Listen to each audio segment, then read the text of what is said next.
Hi, Mage fans. This is your host, Terry Robinson, and before we get to this week's conversation with Simon Eichhörnchen and Victor Kinzer about the Void Engineers versus Space Changelings, I have some notes. If you're hearing this before July 6th, there's still time to participate in the Wiki Update Sprint. I have in front of me some lasered sphere symbols, and I'll be giving them out to some random participants in this event. All you have to do is pick a Mage article on the unofficial White Wolf Wiki and make it shine. More information on how to do this is available in our Discord, discord.me/matesthepodcast, or to the Google Doc available in the show notes. Josh Heath and I will be releasing a 13,000-word character sheet on the Storyteller Vault on Sunday, July 12th, which will explore Norse magic through the lens of a specific character with very detailed breakdowns of paradigm, practice, instrument, and focus. If it's successful, we'll be doing more based on the other paradigm deep dives we've done. And with that, on with the show. Hi, Mage fans. This is Terry Robinson with Mage the Podcast, being joined from across the internet and one time zone to the west of me, walking away from Arcadia. A recent publication has come out on the Storyteller Vault, a delightful publication called Changeling Countless Dreams, which answers the vital question of what if the aliens from the Alien franchise, the Xenomorphs, were just kind of changelings? And I think that's a vital question the World of Darkness has yet to address, and Simon and Victor have done a wonderful job doing so. Simon and Victor, would you give a hello? Hello, this is Simon. I am one of the former Arcadians, and we're here to talk about the wonderful places where the horrors from the dreaming interact with the Void Engineers and the terrible things that happen to everybody because of that. Yes, and I'm Victor. I do have to throw like 99% of the credit for this at Simon. I did editing, I did some layout proofs, I built the interactive character sheet, and for the actual play that will start releasing fairly soon, I am the storyteller, but this is really Simon's brainchild. And it is probably the only time I have looked at something when I got the first draft from him, and I went, it's technocracy changeling crossover where not everyone hates each other necessarily. I never thought I would see the day. Yeah, it's kind of interesting. There was this fascinating phase during Revised when we got the 5 revised convention books, and this overwhelming wave of practicality washed over the entirety of the technocracy, and you get amazing lines like, a joint Void Engineer Euthanatos investigation of disembodiment. You're like, wait, what? That happened? So stranger things seemingly have occurred. It's not your mama's crossover, as it were. So let's lay out some of those basics. The book is about the Countless. What are the Countless, and kind of how do they compare to the Changelings or the Kith that World of Darkness players may be vaguely familiar with already? The basic idea I took when I started writing this was, okay, so changelings don't think this, but the big idea for them is that their mythologies stuffed into human shells. And Changeling the Dreaming has this very specific paradigm, for lack of a better word, because Changeling doesn't really use that sort of a thing, where everything is basically Eurocentric and kind of a romantic idea of what the feudal period was like. Like, it has these things around the edges where we're going to acknowledge that feudalism is horrifying, but it's not where the focus is. And it has this big story pillar where there's this huge invasion right around the same time as the moon landing, where suddenly humanity believes in something, anything, again, and banality recedes, and all of these ancient mythological things come back. And it's never really addressed that, sci-fi has been a thing for, roughly 70 years at this point, maybe longer. And that, like, Star Trek was big in the 70s, and Doctor Who was big, and, like, there's this whole part of the zeitgeist that's completely ignored in Changeling. The question that I was trying to answer when I started this project was, what happened to all the sci-fi mythologies? What happened to the mythology that grew up around science? And this is the answer. Sort of in the Knocker Thought Crafter vein for the Changeling people. They're technology centric, adjacent things, but they're not necessarily what the more traditional changelings would consider glamorous or of the dreaming. So the idea is that in the long, long ago, there were these entities of dream that kind of walked amongst humans. And it was hard to tell where maybe one started and the other ended. Then you had the introduction of banality in the form of humans figuring out iron, which was anathema to the Fae. Reality and the changeling world or the Fae world start drifting apart until finally, at one point, they become completely shut off from one another. And there is not enough imagination in the world to keep the two connected. Then humans step on the moon. People go, OMG, the world is big and beautiful and I can do anything. I'm going to be an astronaut. The gates to Arcadia fling open. A bunch of these dream creatures come back, but you're positing that all of the dreams that returned are kind of historical dreams. None of them reflect newer dreams that have occurred maybe since the gates of Arcadia are closed. And you're positing that there's this other class informed by science fiction and wild invention that is so far unexplored, and this kind of helps fill that in. Yeah, that's the basic idea. A Changeling has a very Renfesty vibe to it, and I think that's interesting and is a good way to explore certain sorts of stories. But it doesn't interact with a lot of people's ideas about what could be interesting, and it doesn't provide a whole lot of place for it to interact with the parts of the world of darkness I like, because vampire is great and everything, and werewolf's fine, but those are the two that focus on the past, and it's not really the thing I find most interesting. So what is then the cosmology that you assume that introduces these aliens? Did they come back during the resurgence when we stepped on the moon? Were they kind of swept along? Do they come from somewhere else? Is there an idea out there that they are drawing from or that they claim to come from?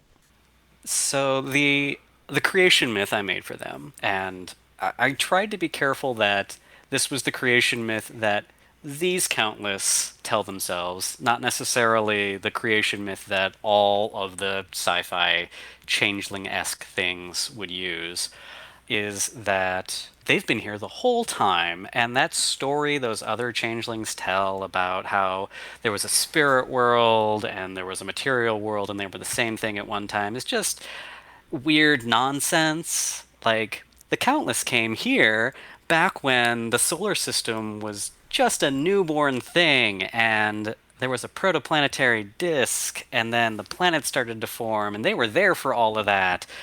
And they follow a historical paradigm that is similar to the Void Engineer's paradigm, lensed through me having read the Void Engineer book once, like 10 years ago.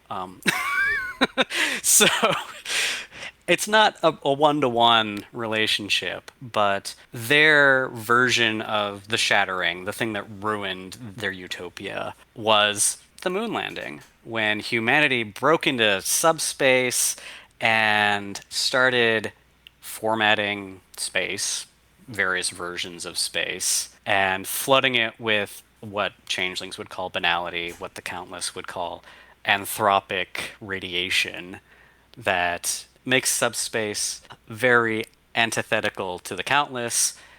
And so, because this is a changeling game, they're forced into reality, and the ones who survive are the ones who steal bodies to hide from that force. So here, like the creation story is something like the countless have always been out there, and in the same way that a mage will be subject to the belief of those around them, these entities are kind of vulnerable to humanity's belief that when we stepped on the moon, suddenly we sent this blast of human energy out there, which is lethal to them.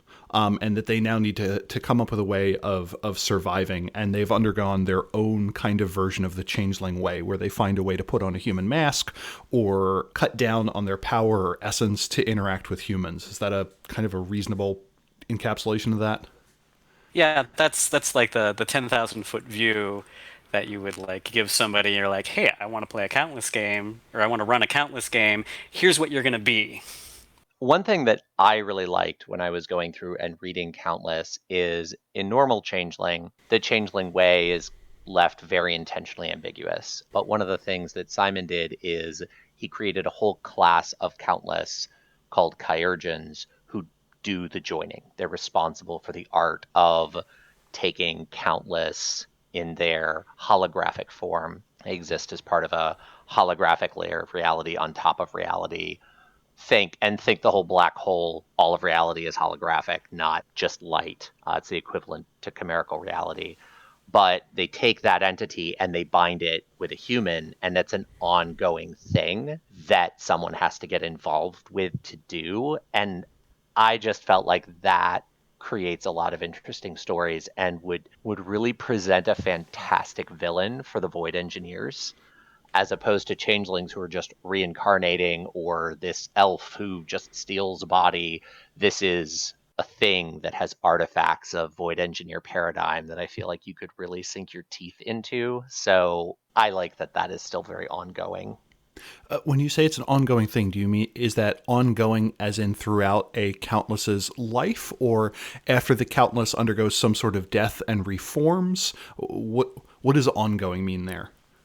There are still Countless sort of coming into the singularity, which is their term for the mud ball. They view Earth as a horrible singular thing, so into our world from subspace, and they need to be joined so they can continue to survive. It's sort of the equivalent of the glimmers in C20, where the She continue to trickle in from the dreaming and new ones are born at a fairly slow rate, but it happens. And so the role that Chirurgeons play is helping those Countless find some abducted human to merge with so they can continue to survive. Yeah, the only thing I would add to that is when I was writing this, the idea of the anthropic event they're shattering being a shockwave moving deeper and deeper into subspace all the time really appealed to me, so I left some hooks in there about what happens as that shockwave travels and forces stranger and more alien Countless that have been forgotten into reality. So like you've got that level where it's very much the fairy tale, like human beings are being spirited away and then they come back as strange things thing, where you could really, like Victor said, make the spiriting away and the people involved in that into great villains for a Void Engineer game. But at the same time, you could also have a Void Engineer Countless crossover sort of thing where some forgotten clade of Countless that is so alien as to threaten both the Earthbound Countless and the Void Engineers starts showing up and starts screwing everything up for the status quo, and the vested interests suddenly have a reason to work together. And that's kind of interesting because within Mage, we actually have a kind of an analog to that, in that you have the Zigrogler and the Kalawan.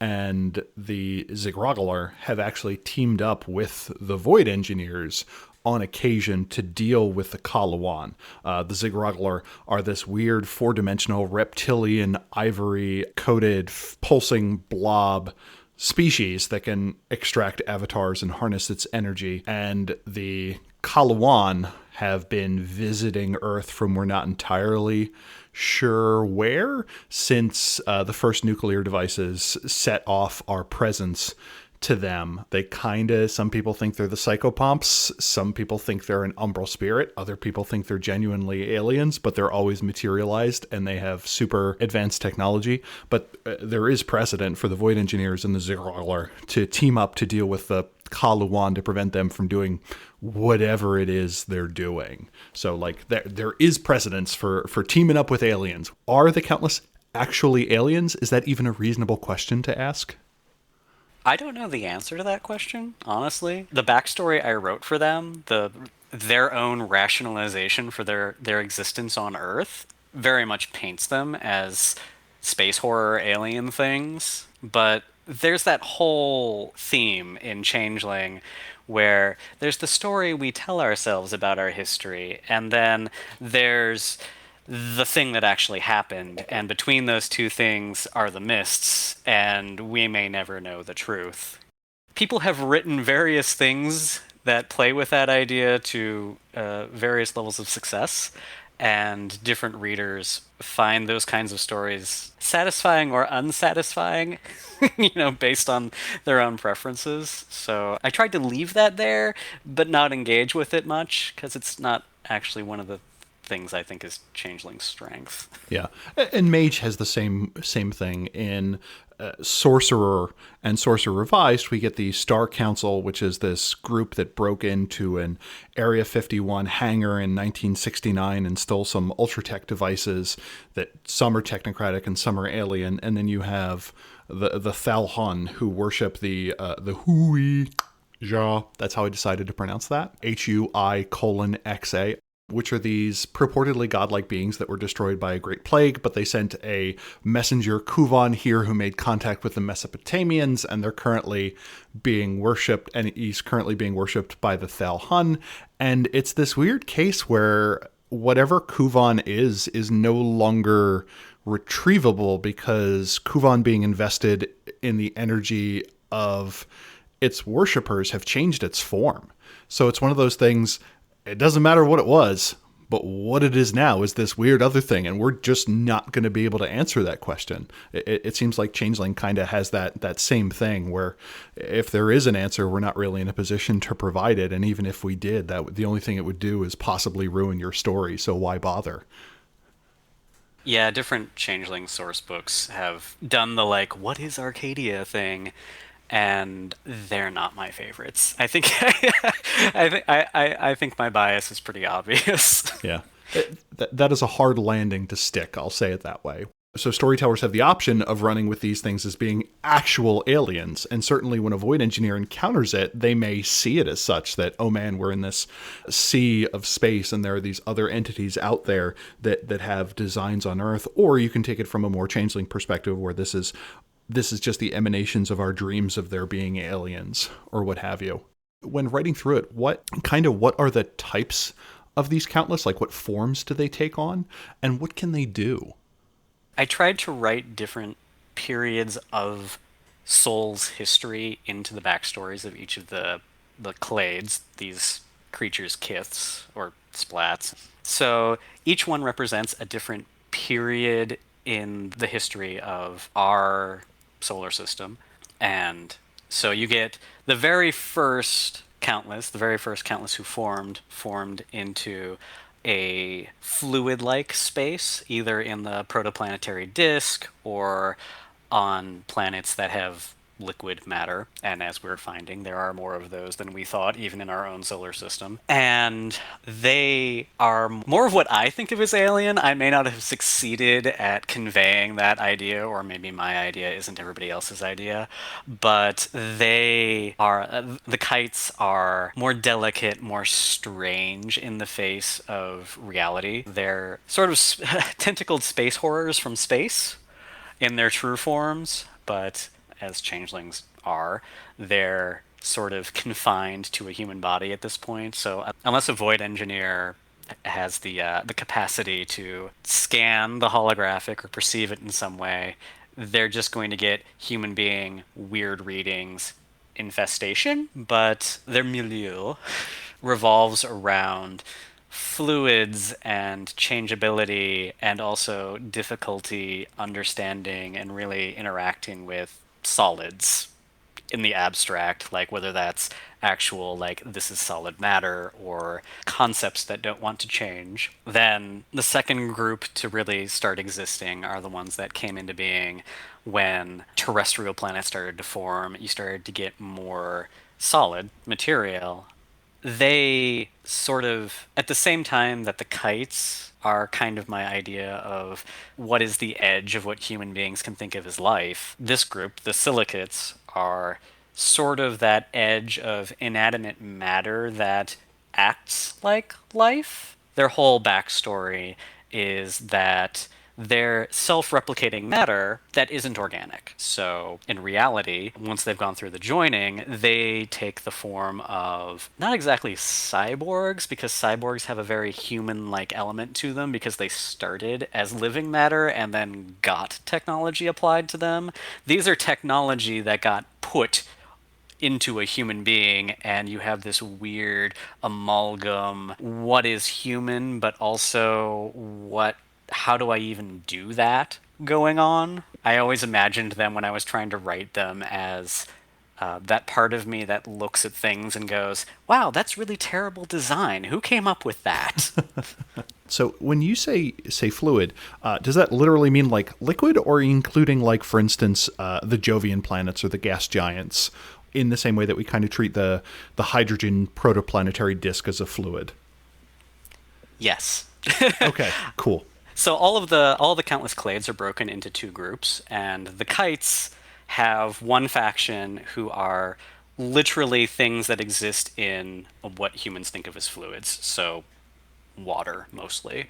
And then you also have another group who thinks of themselves as the original kites, who came to be in the protoplanetary disk. Their civilization before the disaster that ruined everything really lived and flourished around the gas giants. You've identified two so far. What are the other clades? So the other clades, you've got the silicates, who came to be when the terrestrial planets were forming and are a heavy matter sort of thing. And again, they've been split into two different groups. There's the more recent arrivals, who made a go of existing in space in rocky contexts, so the asteroid belt, moons, other places that have a lot of terrestrial matter but maybe aren't the Earth.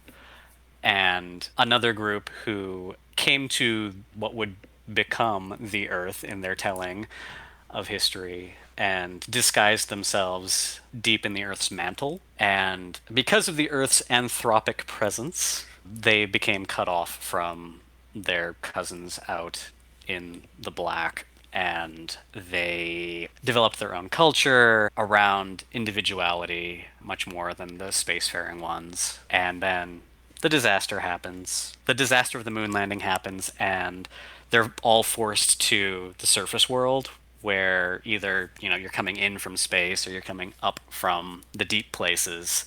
The elevator pitch for both of those groups is this is where we have intelligence that isn't necessarily organic. So their one group, the Audinius, are more what do machines think of themselves, and the digital natives are more what is the intelligence that comes from this strange thing humans made, where we've externalized memory and made this worldwide network of machines. And that brings up an interesting idea, because we frequently have conversations about, like, what is consciousness? But to me, I feel like most of those conversations are actually, what is self-consciousness, being aware of yourself? There is a legitimate question of, for instance, is a thermostat conscious? It is an entity that responds to its environment based on predictable stimuli. And if someone says, no, it needs to be self-replicating, so on and so forth, well, there are sand dunes that will self-replicate their form based on certain wind patterns, and in the process they consume energy from the kinetic energy of the wind. So is that alive? And it seems like throughout the book you kind of take all possible angles of, like, oh, okay, there are systems that seemingly contain and transmute information or energy. We're going to make a clade based around that. Yeah, I tried to be as agnostic about what life is, really, as I could, because that raises a lot of interesting questions. Like, in the kite's case, no, I do not think, like, a weird eddy of hydrogen gas is particularly alive, but because Changeling the Dreaming takes an animistic approach to the way reality works, why wouldn't it be? Like, let's just really dig into that, and what would the great red spot on Jupiter think if it could? Yeah, or the storms on Saturn that seem to be stable over the course of like 6 centuries. But at the same time, you can see a void engineer going, hey, we have this idea that our notion of life is far too narrow. Maybe we need to give some credence to this thing. And then the thing suddenly starts talking, and that character gets to be like, guess who's right now? Yeah, I love that kind of stuff. And the last two clades of the Countless kind of get closer to that. There's the Forgotten, who are kind of the memory of life's abandoned forms, whether that's literally animals we have abandoned in the case of our space programs, or in a more abstract sense. One of the ideas I really liked from Mage was that there are rejected realities available to be explored, and what happens to the dead end branches of the evolutionary tree. Where did mammoths go, and what does subterranean life look like? And there's this huge potential for weird, really interesting explorations of those ideas available because Mage opened the door to that. But I feel like that's a better Changeling story in a lot of ways, because Changeling is always about those dead ends that are just hanging on by a thread. So does this, when you say life forms, are you talking about like body plans that aren't used anymore, like Ediacaran biota, or like extinct species, or like the Neanderthals, or something like that? I mean, all of those are great examples of what the Forgotten are like, because they're, on the one hand, you can have a very specific one that is, one of the Soviet space dogs that got launched into space before humans did and got irradiated with the horrible energies of space before the Void engineers made it safe. Or it could be that we're talking about life that did exist but no longer exists, because that's the easiest path to take, is to look at extinct species. But there's also the life that may have existed but doesn't exist, because you can get into that weird, infinitely mirroring possibility of the Void Engineer paradigm, where there are all these pocket dimensions that are rejected realities. And this is a case, it sounds like, where you could have something where, say, the KT boundary event hadn't occurred and the dinosaurs weren't wiped out. What would 65 million more years of evolution resulted? Would there be an intelligent reptile species? And they all seemingly could fit into that as well. Or if you had life that were based on arsenic chemistry or phosphorus chemistry or something like that. So it seems like it gives you a pretty big space to look at. I feel like they would make particularly good antagonists for a Void Engineer game, because when you think about the mindset, something that is so close to expected parts of consensus, the way life here behaves, you get into that space where the closer to us life gets, the more recognizable its motivations and impulses and whims get. And maybe that's just because it's easy to anthropomorphize a dog. And that it is easier to anthropomorphize a dog than it is to anthropomorphize a slime mold. But I have a hard time looking at a lot of different kinds of life and thinking, no, that has no recognizable emotions whatsoever. Like, everybody's seen a dog look ashamed. Whether or not it actually is ashamed. So, like, you get into these places where you could have a really bitter, sort of toxic relationship between one of the Forgotten and the knowledge that they are not a part of the accepted reality. They're a rejected reality. They're a dead end somewhere. That provides a really interesting motivation. And the fourth group that you include, I thought was absolute genius, the Oppies. What are they? They were an accident. I'm gonna be real honest. Like, my original write-up for this did not include them at all. And then as I was working on it, there was that episode where the Opportunity rover was expected to die on Mars, and the internet like lost its goddamn mind with like this roiling emotion for what is essentially an object. And so like I saw that happen and I was like, wow, there is a Changeling story there, and this is where I'm telling it because it's happening right now. One of the aspects of Changeling that I always felt like got kind of short shrift is the inanime, the secret way, where they finally take the idea that chimerical reality is really an animistic reality where everything could potentially be alive, and they go full hog into it, and they're like, okay, let's talk about, hills that have feelings and trees that want to get out there and read a book. This was kind of my attempt to bridge an anime into a more traditional Changeling game, because the anime are very difficult to wrangle because of a couple of very specific differences between them and normal Changelings.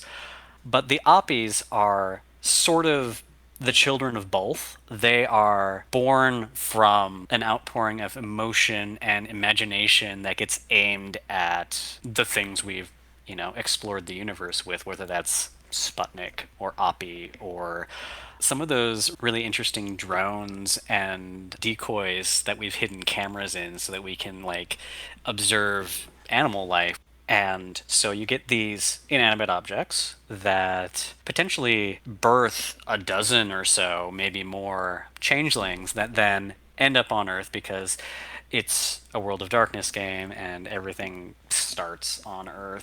Just to make sure I'm following along. So we send out the Voyager probe, this thing that we're shooting into interstellar space, and everyone looks at that thing and goes, wow, that's amazing, except for anyone who's ever read science fiction about visiting aliens, and people are like, oh shit.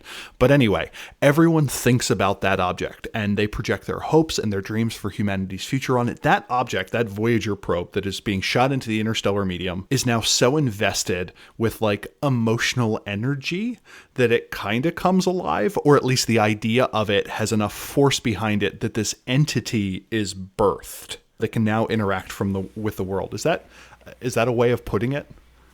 Yeah, that's basically it. With the anime, they're essentially projections of their anchors, which is kind of a weird sort of, it's kind of sci-fi, it's kind of animistic thing to start with.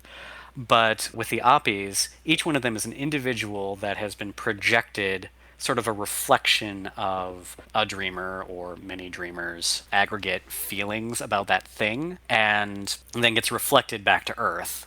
You have this potential for exactly the same thing to end up embodying multiple different individual beings that aren't linked to each other, because the Voyager space probe, for example, is very far away, and in game terms, it's very unlikely that you would be able to get a character from here to there without doing a small amount of plot folding. But each of these individual beings could be one person's looking at Voyager and going, oh, that's amazing, and then another person looking at Voyager and going, oh shit, we just made a map for things to come back here.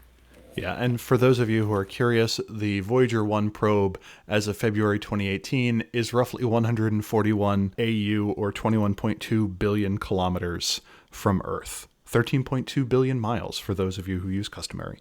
And yet, we're still communicating with them. The thing about the Oppies that I've really thought about, I want to find some sort of way for the Oppie to encounter digital artifacts that were created by their anchor in a space where those artifacts are actively inspiring emotion in dreamers. One of the areas of subspace is digital subspace. Think digital web, but also kind of holographic or chimerical. And I haven't wrangled this idea in my head yet, but it's there. The fact that we thought, I forget if it was Voyager 1 or 2, it had shut down, it was going to be completely impossible, and they somehow rebooted it.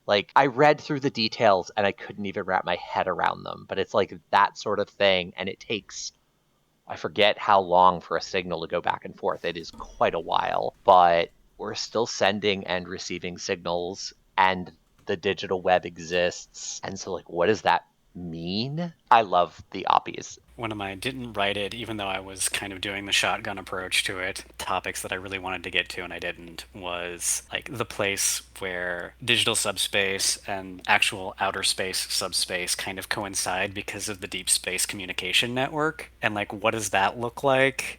And one of the things Victor made mention of subspace or the digital realms, you kind of rename the entirety of the cosmology of the world of darkness in this, I don't even want to say scientific veneer, but in this scientific framework, because it does kind of hold together.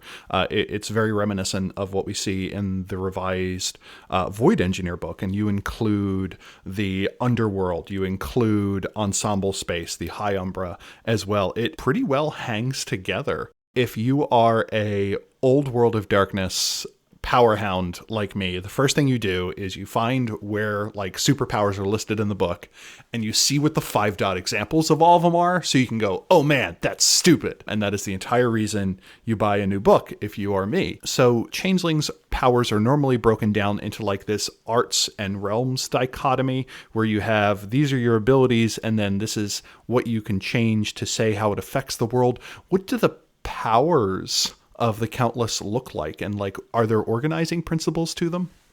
The powers of the Countless very much fall into the Changeling system. It's very, I want to verb this noun.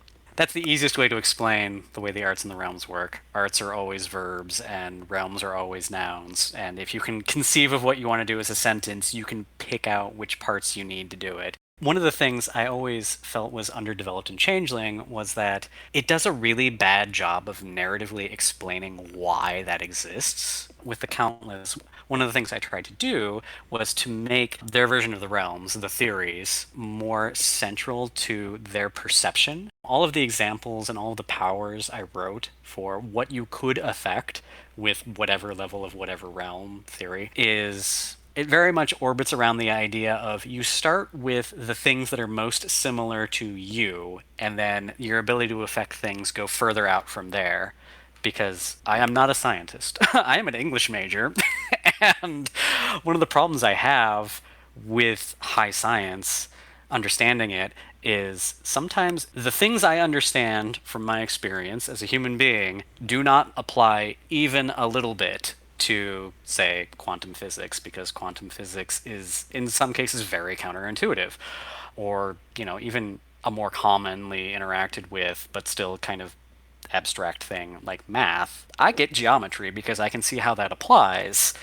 I don't get algebra because I never see how that applies. So the Countless theories are all about building a working theory of how to interact with holographic reality, the world they find themselves in.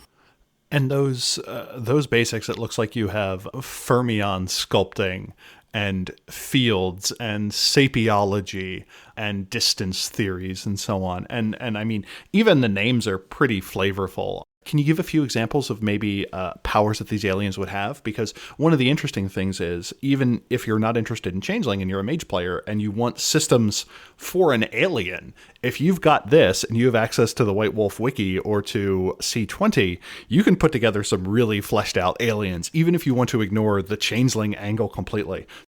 The theory I started with was fields, and originally when I was starting out with this whole project, I was just going to do fields as like, here's a special realm that only the Countless get because they are these weird alien things.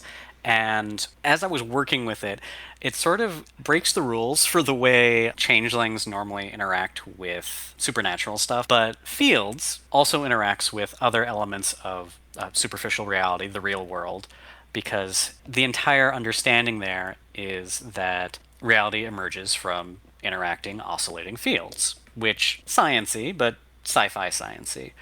And one of my favorite powers in Changeling is always going to be Will-O-Wisper, because the ability to go up to some random-ass thing and be like, hey, I'd like to talk to you. Let's talk for a minute, is really fun. And fields is probably the weirdest theory to use with that, because you could, for example, make a formula, which is the Countless version of a cantrip. Which is the Changeling version of a rote, which is the which is the mage version of its discipline, which is, sorry. Yes. You could make a formula using Will-O-Wisper and Fields 4 to just auto-decrypt stuff, which is a very specific but very useful thing. And one of the things that I really love about this is science fiction, but at the same time, it's still fairy tale. And what I always think about is Doctor Who. And I think about things like anyone watch the David Tennant era of Doctor Who, The Wire, that entity that just drained the life and identity out of people, and it lived in TVs, and it was in the 1950s or 60s when Queen Elizabeth was coronated, and just everything about that. That's how the powers in Countless work, where you could absolutely use Will-O-Wisper to decrypt anything, or you could use Will-O-Wisper to whisper at the gravity field at what had shaped it or changed it recently. And that might get you a very limited set of information, but like, what does the gravity field remember? What's imprinted on it? Which goes back to, you could do like a whole wonderful pseudoscience aesthetic around that, about how data can't be erased. And there's this whole information paradox thing with black holes, and that could be the horror of a singularity. It can never get back out into the universe. But for fields, you can always get in there and try to find the information. You can always backtrack. There's Suse around fortune telling and Willow the wisps and tracking them, but you can wrap all that in science fiction. That can all be wrapped in data analysis and recognizing the details in fields and looking at the analysis of what is going to happen to the Higgs field in this area in the next year. And we can see how all of that's coming together. Sort of the same sort of paradigmatic tricks that technocrats do with entropy. It's just system analysis. And I spent so much time thinking about Doctor Who when I was thinking about formulas, and there's a lot of inspiration there. So you are still using the arts from C20, but you get to have so much fun with the terminology. It's pretty well done. I tip my hat to you, especially the names for things like the treasures and so on. So we have a couple of the powers. They're going to be kind of science fiction-y themed. Do they have the same collection of treasures and other bits? And do these things have birthrights, kind of the innate bonuses or benefits that all Kith have? Or do they have something that is unique to their various clades? What does that look like? The general World of Darkness splat is still kind of adhered to here, but I tried to make it a little bit more expansive than it normally is. There are still your splat bonus traits, birthrights in the case of Changelings, and there are still your splat flaws, challenges in the case of the Countless. But I also tried to make it a little bit more expansive by adding enhancement system, where as Countless gather more 0-point energy, their version of Glamour, their holographic form becomes stronger and they can manifest more unique physical abilities linked to what they used to be. So as you gain dots in Glamour, you can opt to, in Changeling terms, add more features to your Mien. Like in traditional Changeling, there are the Red Caps, who have the ability to eat anything, which is just tied to their physicality. It's not like really a thing that they get because they're noble or they're nightmares. It's because they've got really nasty mouths and digestive systems. And I tried to include a little bit of a system and a lot of examples for what you could do with that. The kites have the ability to levitate if they're going to call on the weird. The Forgotten have the ability, because they're potentially dead things, to vomit up digestive medium onto other living things and consume them in order to regain health. And those are like built-ins, but you can use them as bases to build out more mutations and more enhancements in order to make your specific Countless, or, in the case of using them as a mage monster of the week, your specific antagonist, a little bit less expected. And there's a pretty healthy dose of those. It's not just one or two. Like, I'm looking over the ones for the Forgotten, and it's utility mutation, autotroph.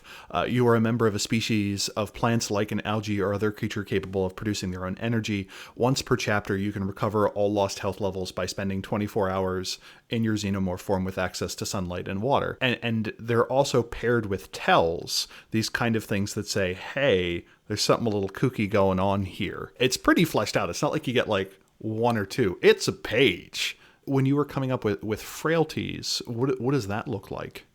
Because of the mutation system, there's a little bit of that baked in there, where the tells aren't necessarily going to be frailty level, but they're also not great for you if you're, say, interacting with void engineers or hunters or whoever, people who have a reason to know these things. But like, I tried to keep all of the big ones, the clade uniting frailties, kind of themed to what the clades are. For example, the abyssals, the kites that came into being in the deep places of the ocean, their frailty is that they cannot speak. And that's partly because their motif is based on the really weird things we find in the deep places. I particularly find comb jellies to be equally beautiful and terrifying because of what they can do.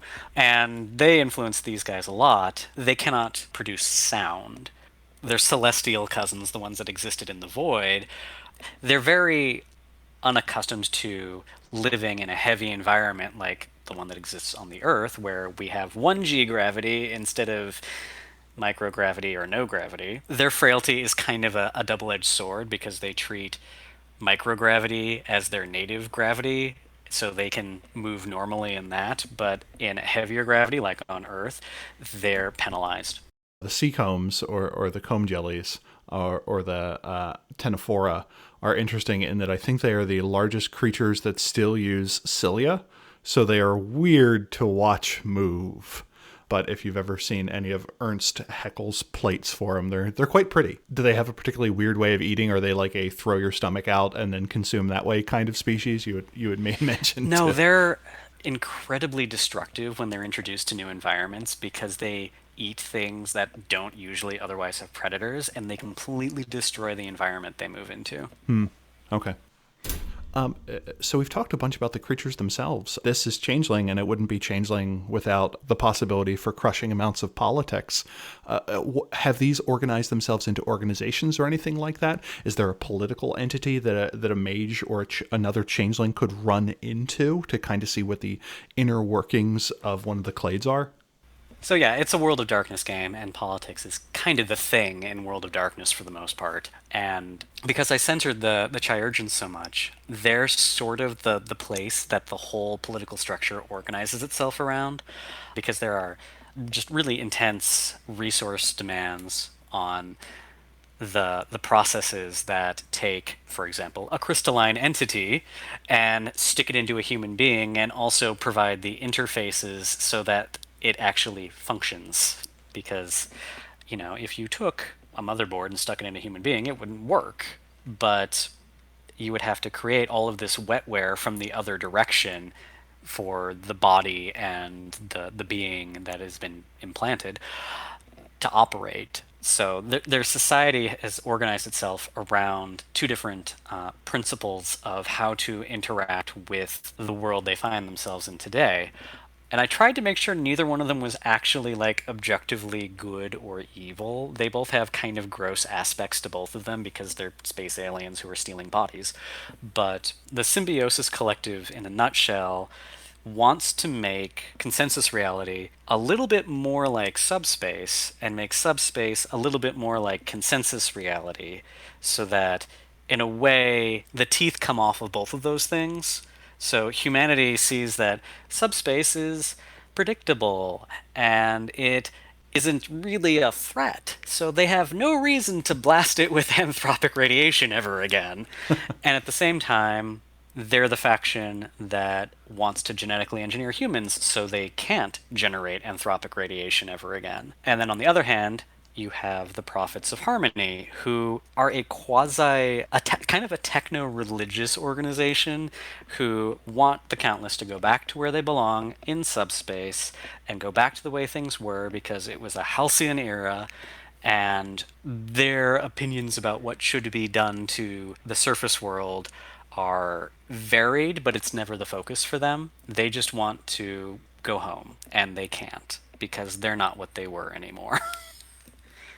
So in addition to having the creatures, you also have their crafts, which also, it seems, in this book takes the role of being the freehold. It's kind of like having a chantry that is located inside of a vehicle. What kind of opportunity do you see that as presenting?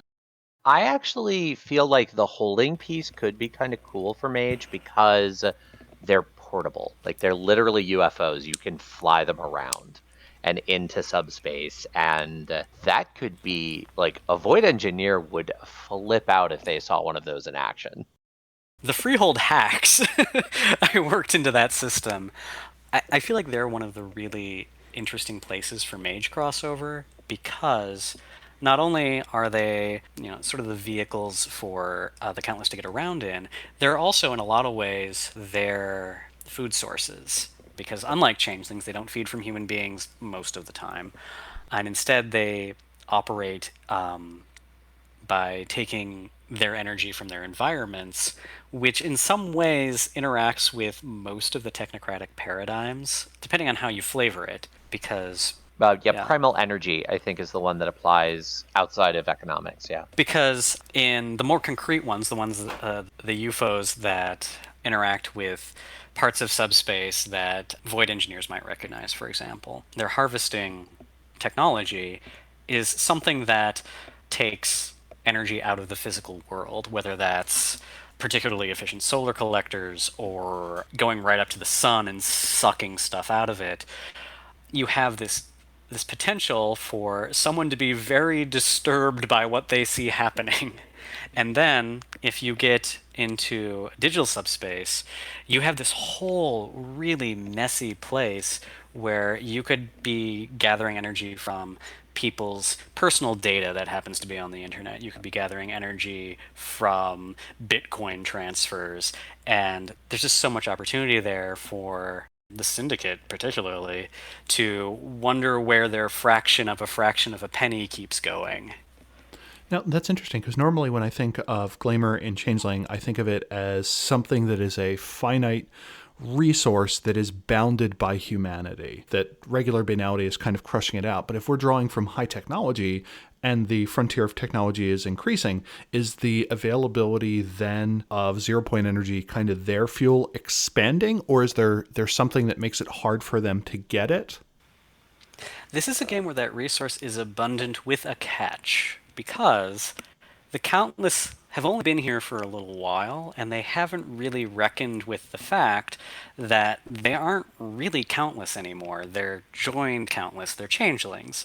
And Changeling the Dreaming has this whole tension between banality, glamour, and nightmare, where banality is the crushing force that's trying to destroy you, and yay, the world and being an adult.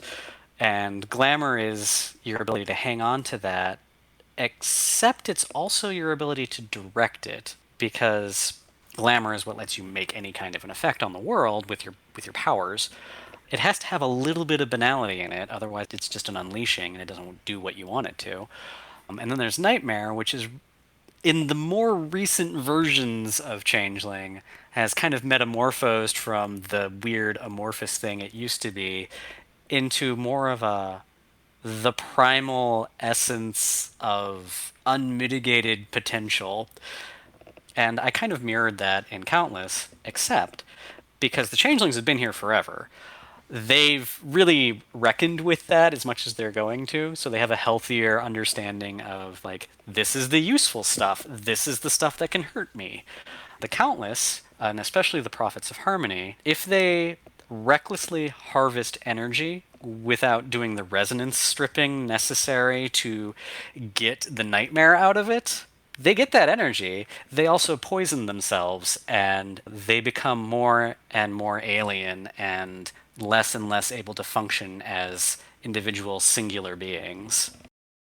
So it seems like there are then two problems here. To continue with the sci-fi metaphor, my team lands on an alien planet, and we go, oh, these berries are edible, and we start consuming them.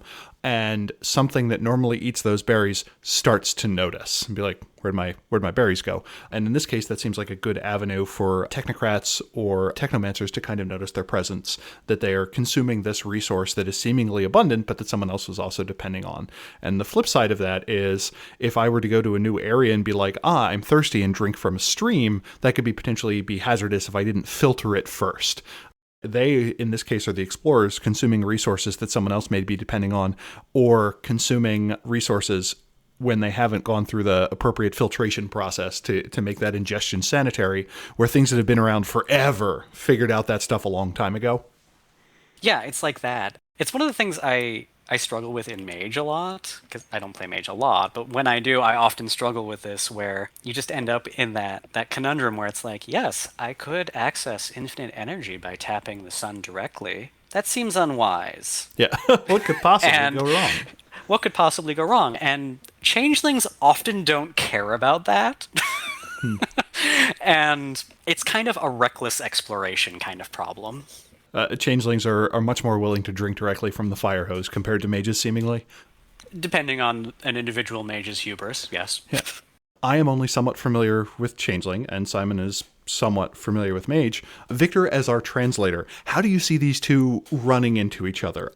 So I think the place where these really run into each other is in obviously antagonistic areas, where the Countless make amazing antagonists for Technocrats, and Technocrats make a really interesting antagonist for the Countless in a way that I actually don't think they do for regular Changelings.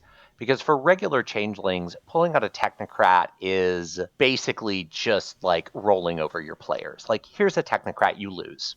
Like, we're just done. Welcome to 1,000,001 Banality, and they have phenomenal cosmic power as far as you're concerned. And I gave them, 3 points of mind, and we're done here. You don't even matter anymore. And that's not interesting. But for the Countless, while the Technocrats are still incredibly powerful, I mean, the spheres don't go away, the Countless pose a really strange existential conundrum to Technocrats that Changelings don't. And that conundrum is the way the Technocratic Union deals with deviant threats is to write them out of consensus. There's a lot of word count devoted to this in the Syndicate, where, oh, look at those cute little verbena. I'm going to make Wicca huge in pop culture. Teehee. And then it undermines their paradigm. I mean, literally, Harry Potter is an attack on Hermetic paradigm because it takes this incredibly complicated, nuanced, mystical system and turns it into kids yelling and pointing wands at each other. It turns it into a game. But Technocrats can't do that to the Countless. The things that would undermine Countless paradigm also unwrite everything they are trying to do in the world.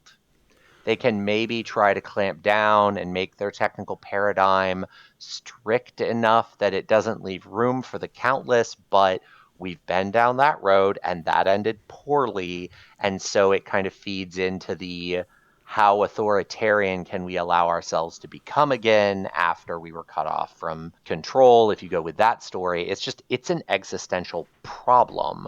So Technocrats really can't come in guns a-blazing, and the things that they do to make humans believe in the things they need to make humans believe in feed the Countless in a very systematic, direct way, because a lot of their revelries, which is like a one-time boom feeding option that Changelings have, and for the Countless, it's all about getting humans to see and believe and wonder at the possibility of the Countless's story. Well, if the Technocrats are laying a groundwork where that's easier to do, then that's more 0-point energy for the Countless. And I find that conflict to be a fascinating one because that challenge doesn't exist anywhere else in the world of darkness for the technocracy. So I think there's an enormous amount of overlap there. I also think that there's a lot of potential antagonism between the more traditional fairy mages, so the dream speakers, the verbena, even if you get into the weirder parts of Changeling, like the Liam Shi, the Celestial Chorus and the Liam Shi would so have a thing going on. Although most people don't think of the Celestial Chorus as being tied to fairies, there's a connection there. All of those groups who think, oh, I have this deep connection to Maya and all of this inspiration, and then they run into the Countless, and that's a different kind of existential threat.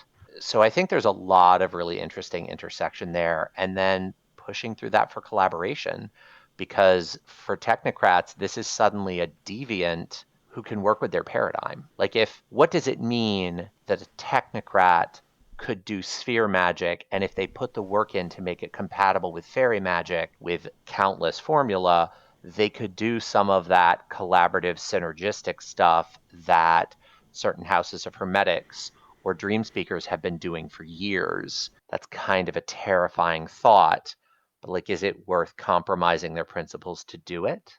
Or more importantly, what is important enough to make compromising those principles worth it?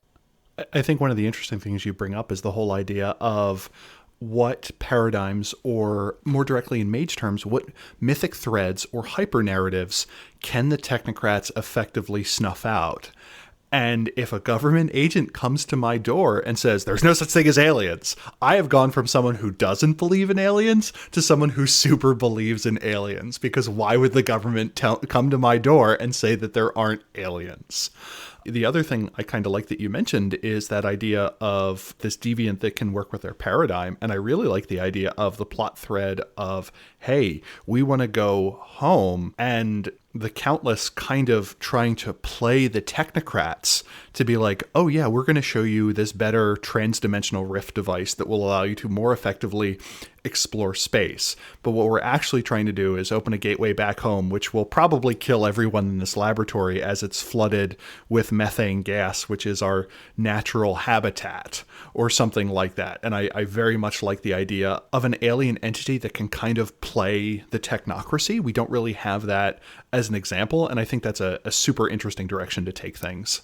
Yeah, and to give a couple tidbits about the actual play I mentioned earlier, mostly countless characters, but one person is playing a void engineer, and worked with him to set that character up and what he believes. And, he's in a situation where there is a problem that is significant enough that he is collaborating with the Countless, keeping cards against the chest. Obviously, he doesn't trust them totally because they're deviants. This isn't Kumbaya, but working with them. And, as Simon mentioned earlier, changelings are much more likely to fall into the I don't care category about the repercussions of their actions. And he has had several moments where he has to stop and go, what just happened is completely terrible. And is this bad enough that I need to stop this, or do I just need to power through? And I'm really enjoying that conflict that he's struggling through, and I'm really curious to see where it ends up going. I'm also really enjoying that. I keep being in this place where I'm like, how hard can I push this before the genocide button gets pushed? You have also pushed that button the hardest of anyone so far in this chronicle. And I haven't even unleashed yet.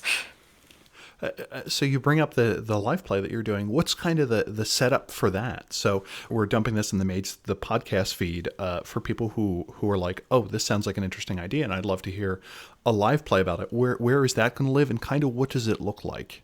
So the actual play was my brainchild, and I am using one of the campaign starter ideas from Countless, because I thought it would be a good idea to give people something where if they got the book, they could look at kind of the short, it's a couple page write-up on the scenario, and then I actually ran with it and went way beyond what was written in the book, but still used that idea.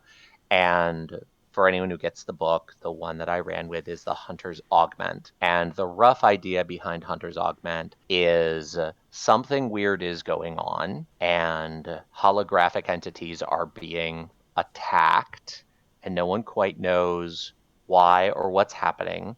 And when you dig into it, it looks like a bit of a conspiracy that could originate from a number of different places. And basically, dreamers, or what mages would think of as non-extraordinary citizens, non-enlightened citizens, or sleepers if you're a tradition mage, are being roped in and used as weapons against supernaturals, maybe just the Countless, maybe not. Because it's a chronicle hook, there's a lot of question marks intentionally, so you can kind of go your own direction with it. Because of the way it was set up, I thought it was a good opportunity to have the technocracy look at it and go, what is going on here? We didn't order any kind of operation. What is this mess? Oh no, the Countless, these holographic entities that we're tracking for safety are now tapped, and suddenly their risk level is through the roof. we have other things we need to worry about. Can this just be, can we get the status quo back? They need to not be the top of the priority list. And so that's sort of the premise of what's going on. I don't want to give too much away about what's really happening, but the opening of this chronicle is really the Void Engineer character approaching a group of Countless who he's been told, look, try to embed yourself with them, see if you can stop this and get us back to a status quo. And then it's going to end up being probably 6, maybe 7 episodes that are going to cover a few days in game. It's going to be a short chronicle. And we're really trying to show as many different examples. We go into digital subspace. We show how spheres and the formulas work. I have regular changelings as well, so we can kind of explore the tensions between how changelings feel about Countless and vice versa. So we're trying to do it as broad an example of play as possible, and also pull in some of the crossover, because this is a uniquely crossover friendly text.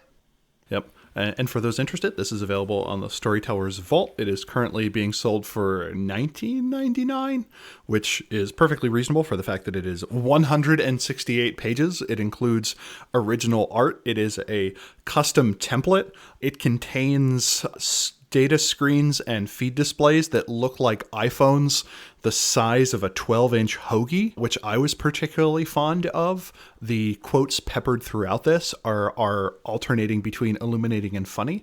And since this is notionally a Changeling book, we also get in-world fiction that actually kind of makes sense, which is kind of nice. I have a couple more things to throw in about what comes with the purchase. A couple of the things that you'll get, we did create an interactive character sheet that gets included, and there's some ready-made characters at the back of the book, and I went ahead and moved those stats over to the interactive character sheets to make it easy for someone to just download them and actually use them to start a campaign and not have to build all that out yourself or have it in a printed form that you can't expand on and save with Adobe.